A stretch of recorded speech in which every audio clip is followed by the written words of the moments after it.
Wow, I kind of got chills for a second. Welcome back to the bridge, everybody. We are in 2023. We made it. Yeah, we made it to the year 2023. And as the bumper talked about, we are going to be in the book of John. So if you want to turn there, John chapter 8, specifically, we're going to be continuing that. But first, did we have a good break? Did we? Yeah. Was it restful? I think so. You rested well? No, that's not how you describe it. Anybody do anything fun? Went on a ski trip. I love that. Shout out, free advertisement. Love that. Yeah, we went on a ski trip. We were there last week, and it was fun. A lot of car time, a lot of random jokes and truisms, and we shredded for 3 days, which was awesome. It's so fun, and I think we were pretty recovered.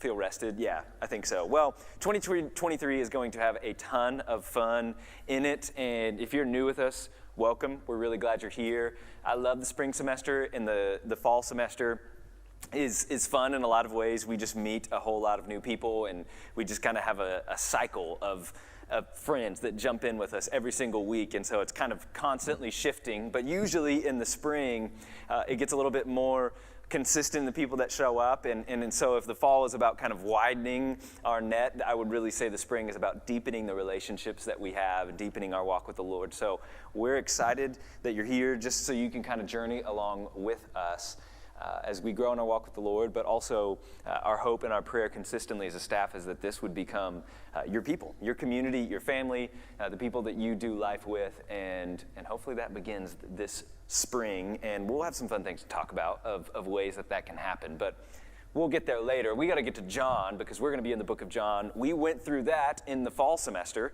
and we're going to continue. We didn't make it very far for the entire semester. That's just kind of my life, but also the book of John is very, very dense and deep, and there's a lot to unpack in that, and that's how we do it. So we take our time. In fact, tonight we're just going to go through one verse. That's just sometimes the way that we roll. And what I want to do, I want to recap a little bit just so our brains are all firing on the same cylinder and we kind of get the context of what John's talking about before we just jump in. Because I think context really brings the Bible into color. It makes the stories pop. Everything becomes real when we understand all the things that are surrounding it. But if you just remember, we'll have it up on the screen from John chapter 20, verses 30 through 31. This is what we kind of call the statement verse of John. This is why John sits down to record the things that happen in Jesus' life, the things that he did, the things that he said, the people's response to him. He says, now Jesus did many other signs. These would be miracles like the turning of water into wine. He did many other signs in the presence of the disciples that were those that followed him, which are not even written in this book. But these, the ones that are recorded in the book of John, are written so that you may believe that Jesus is the Christ, the Son of God, and that by believing you may have life in his name. He says everything that is recorded in this book, this account, this good news of Jesus' life, his death, his resurrection, his teaching, his miracles, all of it is that so you would come to the point where you are convinced, where you believe Jesus is the Christ. He is the Messiah, the promised one from the Old Testament. All of the Old Testament, the promises about this coming Savior, this coming Messiah, are fulfilled in Jesus.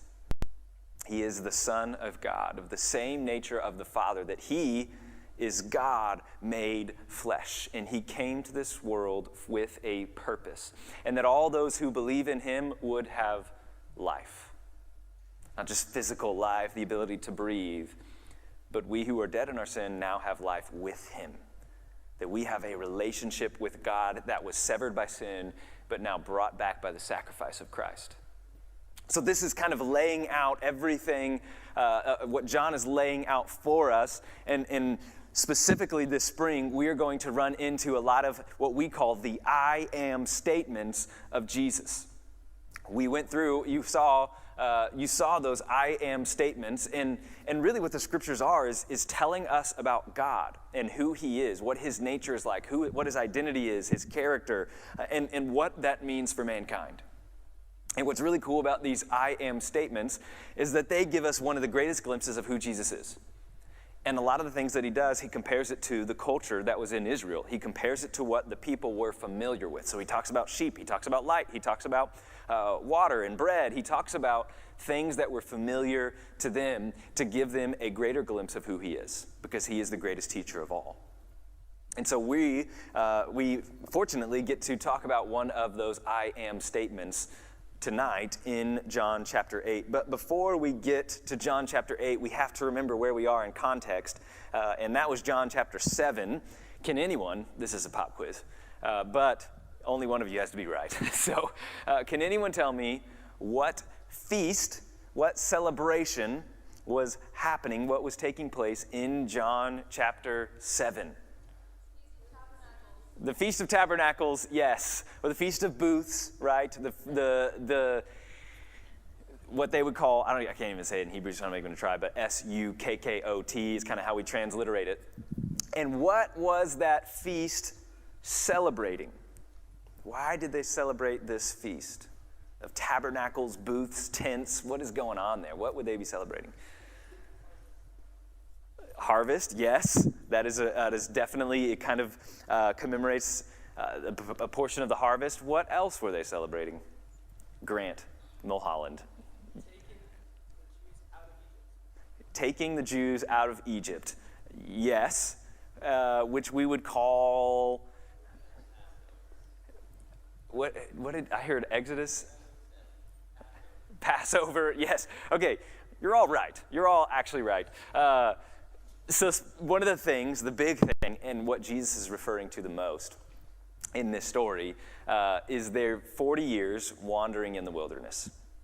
They're 40 years that are wandering in the wilderness. The reason why they call it the Feast of Tabernacles, a tabernacle is like a little hut or a tent, or the Feast of Booths, is because, if you think about it, they're in the wilderness, they're in the desert lands for 40 years. And they weren't just staying in one spot for 40 years. They were constantly moving around, right? And so they just kind of had these pop-up tents and these things that they would build everywhere they would go. And they're also in the desert lands. So a lot of the food and the water and the things that we just take for granted in our society, like they had to depend on the Lord for all of that, for him to miraculously provide for their needs. And so the Feast of Tabernacles, of Booths, was the time for 40 years when the people of Israel, after the Exodus, where they were brought out of Egypt, out of, the Red Sea, that whole thing, miraculous. And then for 40 years before they got into the land of Canaan, that God had promised his people well before their exile in Egypt. He says, you're going to go back to this land. And it took them 40 years because of their sin and disobedience, and they're not trusting of God, and the first generation died, and then the new generation goes in. We don't have to go through the whole Bible story. That's for a later date. Now, they have the Feast of Booths, which is a week-long celebration where they just remember and are grateful and celebrate all that God did for them in their 40 years in the wilderness. It's part of their identity, were those years of wilderness wanderings. And so they're celebrating all of these things, and just as a rundown of the things that God provided for the people in their wilderness wanderings, one of them was manna, right? That he would bring it down every morning for them, that they would go and they would pick up manna, basically bread. They would also have quail, and they would just get enough for the day, right? Remember that? They would just get enough for the day, and they would eat this bread. Manna literally means like, what is this? Because it wasn't bread in the sense that we would, pull it out of the oven. It just kind of grew like a dew would in the morning, and they're like, what is this stuff? And he says, just eat it. And they would. And so God provided for them this manna, this bread, all throughout their wilderness wanderings, so that the people of Israel would never go hungry. And a few weeks before that, Jesus, one of the claims that he made when he fed the 5,000 people, he said, I am the bread of life. And we have that cool thing of them cutting the loaf, right? He says, I am the bread of life. So in the same way that God provided for the people for their physical hunger in their journey, he says, I am the bread of life, and I will satisfy your spiritual hunger. He says, I am the bread of life. My body will be broken so that you may eat and be filled. Jesus fulfills this idea of the manna in the wilderness. But it wasn't just bread, it wasn't just quail. He also gave them water. right? He gave them water, and one of the things that we talked about in this celebration is that they would take a pitcher of water from the pool of Siloam. They'd have like this spirit tunnel. I don't think they did spirit tunnels, but it is cool to think about. And they were all just cheering for these guys that would take the pitcher, and then they would pour it out over the altar, and they would cheer as this gratitude to God for supplying all of their water in the years in the desert. And they would actually be like, is it empty? And they'd have to like show it upside down. And there was this wonderful celebration that they would do every day in this feast. All 7 days they would come and they would pour out water and say, God, we are grateful that you supplied us water. Also connecting to the harvest, that we're going to trust that you're going to continue to provide us water for our crops so that we can eat and not die. And so it was this celebration in faith of what God did and what God will do. So we have bread, and we have water, and we have quail, all of the things that God provided for them. But there was something else that God provided the people of Israel. This is your last pop quiz question, okay? It'll be done after this. You'll receive your grades on Wednesday morning, okay? He provided something else for them. We could actually have a really long list. But how did the people of Israel know where they were going in the wilderness? A pillar of fire by night and a cloud by day. You remember this? This is Exodus. You can just read through Exodus. It's a wonderful story. A pillar of fire that would always be there for 40 years, that would guide the people of Israel, and a cloud by day that they would actually say was like kind of a lit cloud. That means such a different thing today than it did then. But it was just it was different than the other clouds. It made it unique. And so they would know, it's like, oh, this cloud is lit, so we're going to follow this one. That's a quote right there. But anyways, that's how they would follow. And they just knew, we followed this. And it was a symbolization of God's faithfulness and also of God's presence. They said, wherever this cloud goes, wherever this light, this pillar of fire goes, we're going to follow it. And for 40 years, they were led by a pillar of fire by night and a cloud by day. And the crazy thing about this, as you read, it wasn't just always moving. There would be times where it would just stop, and it would be there for a couple of days, or maybe a week, or even I think the longest that you'd see is a year. And they would just stay right there, and they would just kind of build up their camp, and that's where they would stay. And then when it started to move, they would break camp and they would go. And that is how they were led for 40 years. And that's incredible. I mean, that is just amazing, just to think of God's faithfulness, God's nearness to his people, and saying, hey, I know this is kind of a crazy season of life, but I got you. You never have to fear that I'm not with you, that I've not forsaken you, but I'm going to guide you, I'm going to lead you. All you have to worry about for these 40 years is you just stick with me, because if you stick with me, there's food, there's water, there's provision, there's guidance. And so the way that the people of Israel would celebrate that in the Feast of Tabernacles, Feast of Booths, is that they, every night, would light up their temple. And so they would get to one of the courts of the temple, and they would basically light up that place like the 4th of July. Not really fireworks, but candles and torches and everything else. And there's actually pictures you can look up online. I should have brought one. It would be kind of cool. But what they would do, they had these huge, basically large candles where they would pour oil into them, and they would kind of be up above everything else, even up higher than the temple. And they said they would get so bright that they would light up the entire city of Jerusalem. And they were so tall that they have 75-foot ladders that they would have to climb. And there's actually these things where it's just like some priest standing there while somebody's like halfway up this ladder, going up there with a torch to light it.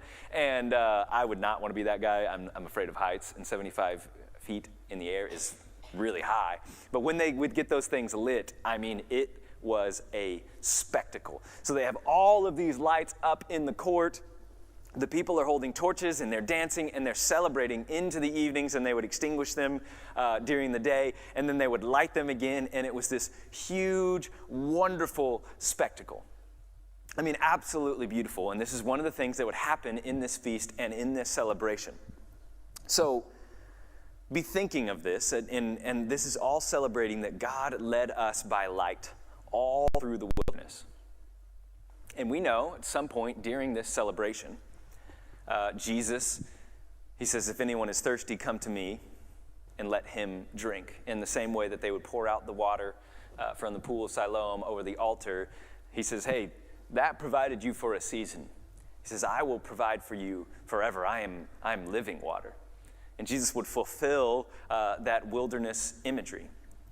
And in the same way, we have all of these lights. And we don't know when he says it. Part of me likes to think when everything was at its brightest. Another part of me likes to think is at the very end when they extinguished them on the seventh day. The eighth day, they would have a solemn assembly in the temple. And it was quiet. Everything was loud and festivus. And then on the eighth day, it was quiet and all the lights are out. And I think maybe in that day is when Jesus says what he says. But if you look with me in John chapter 8, verse 12, then Jesus again spoke to them, saying, I am the light of the world. He who follows me will not walk in the darkness, but will have the light of life. He says, I am the light of the world. This is a huge statement, especially when you consider the context of this. Because everybody equated the pillar of fire by night and the cloud by day as the presence of God and the faithfulness of God, leading his people to the promised land. And then Jesus stands up and he says, I am the light of the world. I fulfill that which the light did for you in 40 years. I fulfill it in every way. He says, I am the light of the world, not a light. It wouldn't be that crazy for a teacher to say, hey, I'm a light. You know, I'm a light to this generation, or I'm a light to the people of Jerusalem, or just a small little region. But he goes to the fullest extent. He says, I am the light. There is no other light.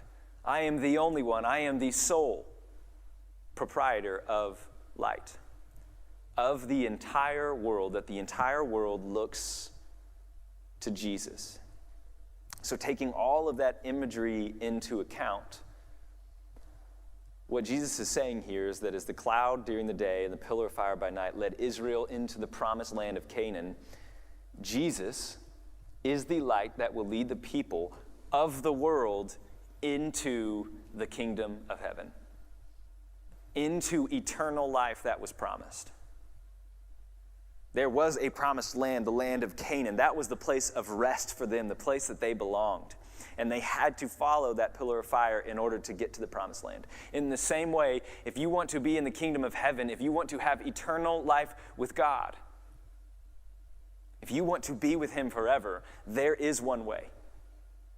There's only one way. And it is Jesus. It is the Messiah. He is the light. There is no other. There is no other light for us. He says, I am the light of the world, the sole light of the entire world. And what Jesus is not claiming here is he's not claiming to be the sun, the S-U-N. He's not really talking about physical light at all. Jesus is claiming to be the Son, S-O-N, of God, that brings truth. He brings holiness, and he brings life into the world. That's what light represents. It represents truth. It represents knowledge. It represents holiness, that light is pure. It represents life. And contrasting that is the darkness. It represents ignorance and sin and brokenness. It represents death. And so Jesus, the S-O-N, he comes into the world bringing truth and holiness and life, because that is exactly what Jesus embodies. He is truth. He is holy.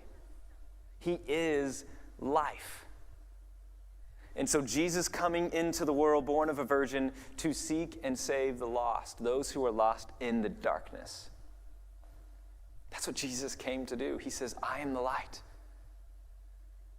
He says, you will find truth in me. You will find hope in me. You will find purpose in me. You will find righteousness in me. And ultimately, you will find life in Jesus and Jesus alone. Jesus is the light of the world.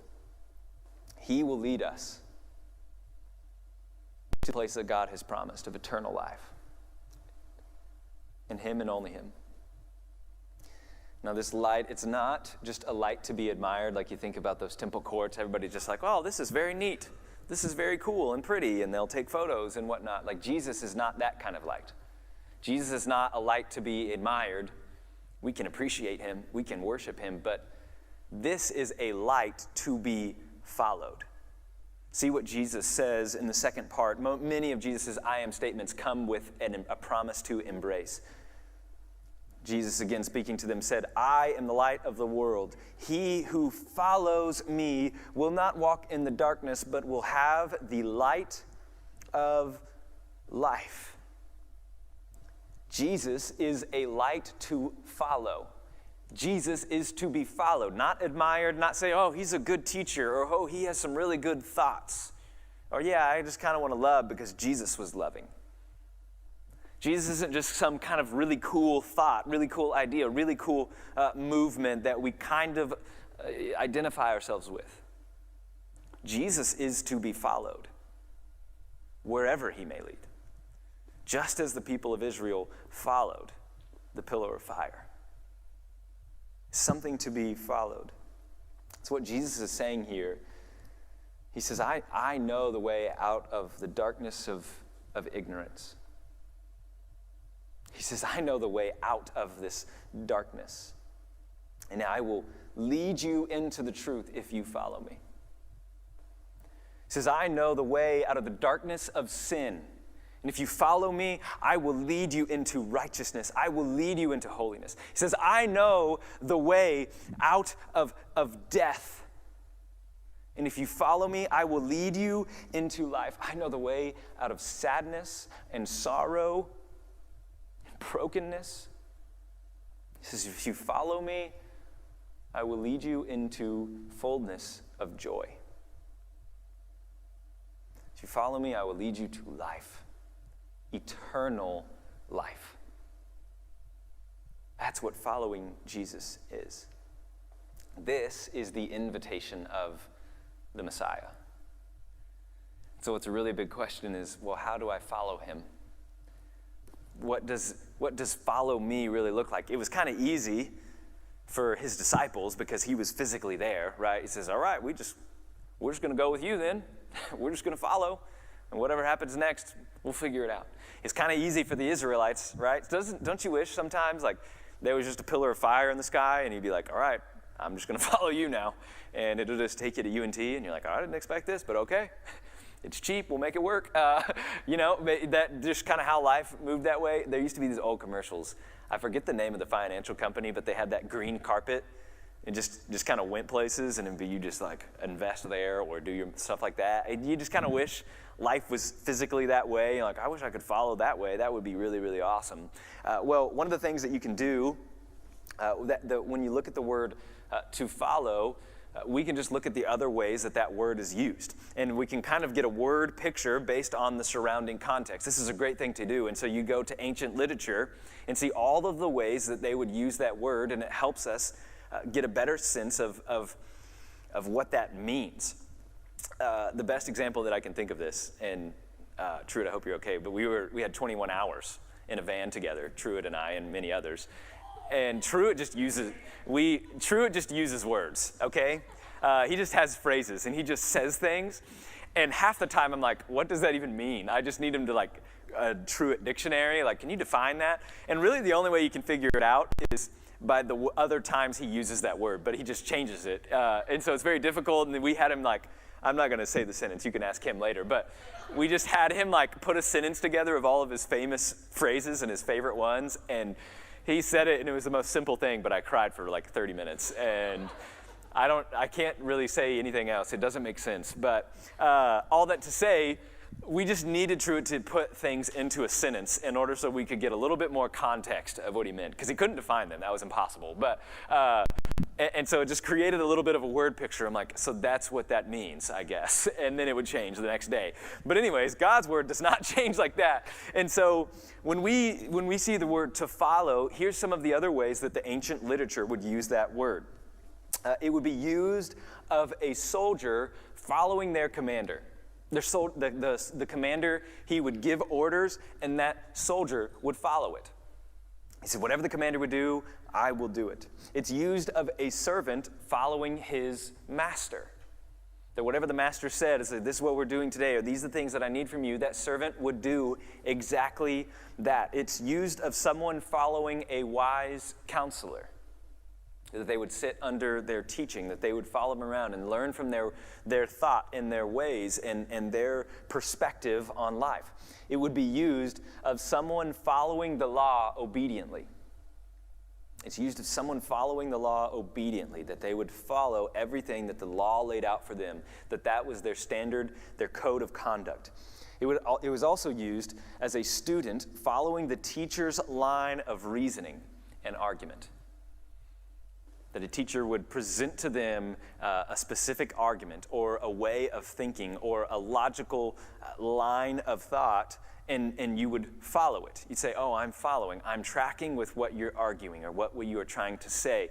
And so we can put a lot of those things together and see that what it means to follow Christ is as a soldier follows his commander, or as a servant would follow his master. To follow Christ is as a person in ignorance would follow a wise counselor and learn from them. It would be as like a criminal turns from their disobedient ways and begins to follow under the law. Or it would be as a student follows the teacher's line of reasoning and argument. To put it all together, I would say as simply as I can, to be a follower of Christ is to give yourself totally to him. To be a follower of Christ is about surrender. As a soldier surrenders to a commander, a servant to a master. That whatever he says, whatever he thinks, whatever he asks you to do, the way that he lives, the way that he thinks, we align ourselves with that. We follow that. In fact, as I think about it, a lot of times when we're trying to figure out what God's will for my life is it UNT, is it Texas Women's University? Oftentimes God's will, following him, isn't a place, but it's a way of life. It's how we handle ourselves, not where we are. And so much of what you see in the Old Testament of just their physical realities are spiritual realities for us. That in the way Jesus loved, we now love. That's not a place. That's everywhere you go. It's the way you live. So for us to follow Jesus is to give ourselves totally to him. Now, what is true for the Israelites is in those 40 years, when he says, hey, I just want you to follow this cloud, I want you to follow this pillar of fire, you know what that meant? It meant they just chunked all of their maps. It says, we don't have any more plans here. We don't have any more detours. We're not going to go to the sand dunes and go flying down on cardboard boxes. Like, that's not in the agenda unless God's sending us there. We're going to get rid of all of our maps. We're going to get rid of all of our plans. We're going to get rid of our watches because we're on God's timing now. We're going to get rid of our compasses. We're not the ones that are directing our lives anymore. We're not coming up with the plans. It's God. And so wherever God leads, we follow. That's all that matters. And the same is true for us. If you're going to follow God, that means you're laying down your plans. You're laying down your maps, your time, your watches, your compasses, all of those things, and say, God, wherever you lead, I'll follow. And that doesn't mean you quit your job and all of us are called to vocational ministry and be a pastor. It's not what that means. It's not what I'm saying here. But whatever you do in this life is secondary to following Jesus. And so whatever job you might have, your allegiance is ultimately to Jesus and not your boss. Your allegiance is ultimately to Jesus and not a government or even parents. That if there is a contradiction there, you follow Jesus and his way of life and what he has called us to. That we live to worship him, to follow him, to surrender to him. wherever he leads, whatever he calls us to do, whatever God has laid out for us in his word, his revealed word to us, his message to us, we follow it. It is our greatest allegiance.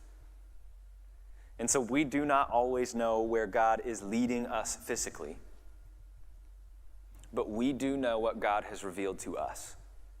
And if we stay there, I don't care where you go, I know you'll be in God's will. If you just obey him, if you just do the right thing, what God has called you to, you'll never go wrong. I'm just going to say that again. If you just do the right thing, you'll never go wrong. You just do the right thing. You just trust God to obey, to be honest, to be genuine, to be sincere, to be loving, to be kind, to be truthful, to serve others rather than expecting service from them. You just do the right thing, what God has revealed, what example Jesus set for us. And trust God with those results. Yeah, you might have little regrets because you should have done this or you should have done that, and you'll learn along the way, but you're not going to get to the end of your life and say, man, I wasted this thing. But I can tell you, if you just chase money, if you just chase status, if you chase fame, if you just try and keep up with your neighbors or other people in your life and try and make a name for yourself and try and build and build and build and build your kingdom on this earth and your possessions, you're going to get to the end of your life and say, man, can't take it with me. I wasted it because I didn't follow God. I didn't follow Christ to the ends of my life.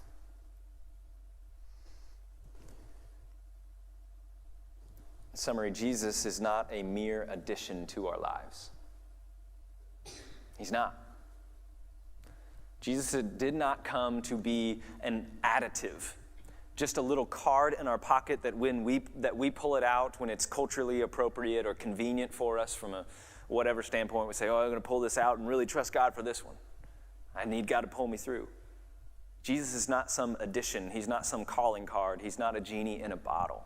It's not what he came to do. It's not what he came to be for us.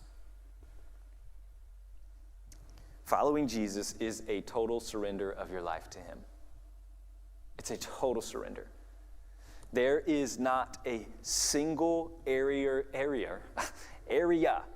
of your life that God does not seek to rule over. I'm going to say that again because I messed it up and you probably didn't listen. There is not a single area of your life that God does not seek to rule over. He wants total allegiance and total devotion to you, to him in every aspect of your life. That means the way that you conduct yourself around all of your friends, in every aspect of your life, your private life when no one except you and God know what's going on. He wants to rule over it. He wants you to follow him in that life. In your thought life, in the things that you say, the conversations that you have with friends, he wants you to be obedient to him. In your finances, in your grades, in your school, at work, around your family, no matter how hard or annoying or difficult your family is, he wants you to be obedient to him, to follow him. He wants all of you. He doesn't just want your Sunday and your Tuesday. He wants all of you. Total devotion. So what I want to do just to close our time, we're not actually going to have a closing worship song. I actually just want you where you are to pray. And as we move into 2023 and kind of the beginning of New Year, I know it's halfway through January, but you can start today, okay? Don't be that person. You're like, well, it's already 15 days in, so I have to wait till next year to actually make any change in my life. Don't. Please don't be that person. Today is a great day for us just to spend 2 to 3 minutes surrendering things to the Lord. Whatever that may be, whatever aspect of your life, if your heart was like a bunch of rooms, if your inner life was just like a bunch of rooms, maybe just to create a little imagery in your head, man, are there rooms in your life that you have tried to lock the door on God in? You say, God, I'm not going to let you in there. I'm not going to let you start to make some moves and make some changes and move some things out. Like, I kind of like that one to myself. Or are there things in your life or just sin struggles that you have held on to, that you've just kept in the darkness, that you've kept from other people because you know the moment you start talking to them about it, then things are going to have to start to change? Are there things that you need to surrender up to the Lord? So whatever that is for you, whatever the things the Lord puts on your heart in this moment and on your mind in this moment, I just want you to surrender to him and say, God, would you have your way in me? I will follow you. I will follow you to the ends of my life, wherever you might lead, whatever obedience looks like to you. God, I will follow you. And so I'm gonna start us, and then we'll just play some music in the background, and I'll come up here, but just right where you are. If you need to write it down, if that's helpful for you, or you just start to list those things, Al, I'm with you on that. You can do that right here. If you're on live stream, you can do that wherever you are. And just begin to lay everything. Maybe it's anxieties or fears about the future. Just lay it before him. It's like, God, I don't know what's going on. I don't know what is next. I don't know what you're trying to tell me, but I just want you to have your way. And I'm just going to be obedient. And I trust you in that. So let me pray. Father, we, as a group of people, but also each of us individually, I hope that we see you as totally worthy of our trust. That it is really hard and it is scary to lay our lives down before you. And there is a hesitation maybe for some of us that would fear what's on the other side of just a full devotion to you. Or a fear of what might happen if we do confess sin and begin to lay those things out. Or what may happen if we do start to trust you and obey and turn from things in our past, or how that might change relationships with family or friends or boyfriends and girlfriends if we started to follow you fully. But God, we know you're faithful. We know you are good and you're not going to leave us. You were faithful to the Israelites for 40 years, even though many of those years they wanted nothing to do with you. And all they did was grumble and wish they were back in Egypt. And yet you faithfully provided for them day after day after day. God, we trust that you will do the same for us. That you are worthy of trust and obedience and total devotion. So God, for these next few minutes, we just lay our hearts before you. And we ask that you would have your way in us. And even in things that we are totally blind to, I pray that you would begin to shed light on those. And that 2023 would be a year of healing and growth.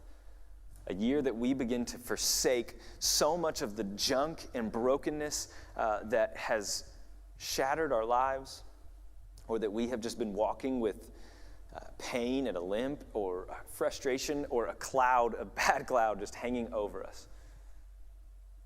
Lord, I pray that this would be the beginning of healing and restoration, that we would follow you in every aspect of our lives.